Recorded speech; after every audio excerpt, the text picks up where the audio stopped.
لما يتآمروا عليك ويحطموك ويهزموك ويكسروك، سوي 3 شغلات.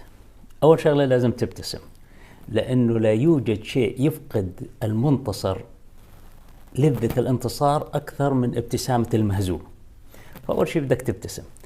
تاني إشي هو بده إياك يعني تتأثر للغاية، فاسأل سؤال يدل على أنك مش متأثر، مثل يعني اسأل وين في آيس كريم على نكهة كيوي، مين بتعرفوا ببيع آيس كريم على نكهة كيوي؟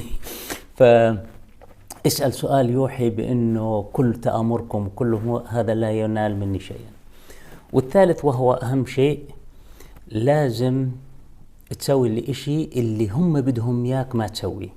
فهم بدهم يحبطوك على إشي، بدهم يبعدوك عن إشي، بدهم يطلعوك برا اللعبة، احضر تاني يوم للعمل ونفذ الإشي اللي بدهم يبعدوك عنه. شكرا.